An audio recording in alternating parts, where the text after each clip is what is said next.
On February 7, blogger Alexander Lapshin was extradited to Azerbaijan from Belarus. Lapshin got into trouble with Azerbaijan when he blogged about Karabakh. As a blogger, Lapshin visits the less visited corners of the world and blogs about his travel adventures and discoveries. He had visited Nagorno Karabakh 3 times and seems his blogs, currently deleted from the site, got a little political over his visits. BBC quoted one post from Lapshin that survived as a repost. In it, he criticizes the Azerbaijani government and media and then the army. Reading their media gives the impression that Azerbaijani authorities and journalists believe their own people to be morons, wrote Lapshin.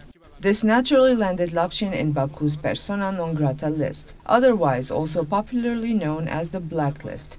The notorious list, as updated on December 7, 2016, includes 623 names. Curiously, the largest group in the list, 156 people, are citizens of the Russian Federation. In one of the smallest groups are the Israeli citizens, only 2 names.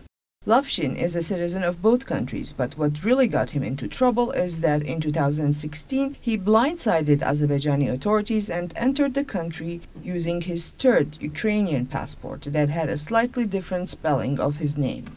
Baku sent the Interpol looking for him, and Lapshin was detained in Belarus a month ago. Then Lapshin's became a geopolitical case study. Отдайте его по закону. По закону так. Россияне хотят его забрать? Нет. Belarusian President Lukashenko declared that since Russia does not want Lapshin and Israel isn't necessarily doing much to help its citizen either, then Belarus will simply carry out its commitment to Interpol and international agreements and hand Lapshin over to Azerbaijan. In a side note, Lukashenko had become the proud recipient of the Haydar Aliyev Medal last November, bestowed upon him by Ilham Aliyev. During the ceremony, a humbled Lukashenko kissed the medal and vowed to be grateful.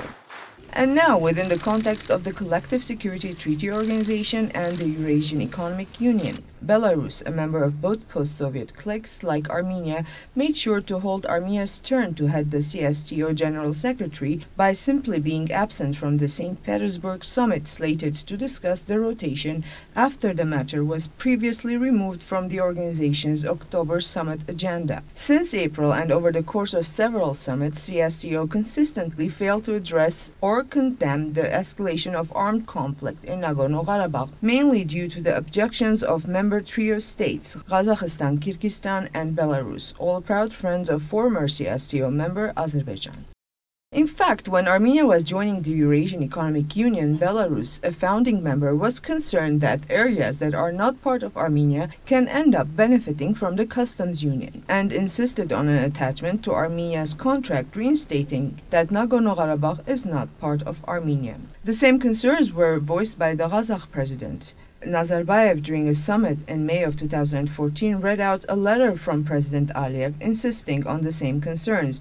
At the time, the Armenian president and foreign affairs minister agreed in silence. Back to Azerbaijan's persuasive powers when it comes to extradition. 5 years ago, against all reason, Azerbaijan managed to have Ramil Safarov extradited to Azerbaijan. Safarov, an officer of the Azerbaijani army, was convicted of first-grade murder and sentenced to life imprisonment in Hungary for axing a sleeping Armenian army lieutenant Gurgen Markaryan to death during a NATO-sponsored training. In fact, Baku made a show of the hero's welcome Safarov received in Azerbaijan. He was pardoned by Aliyev, promoted in rank, and given an apartment and over 8 years of back pay. Now Azerbaijan is making a show of Lapshin. Entering Azerbaijan when not welcome and writing about Karabakh can get the blogger up to 8 years in prison.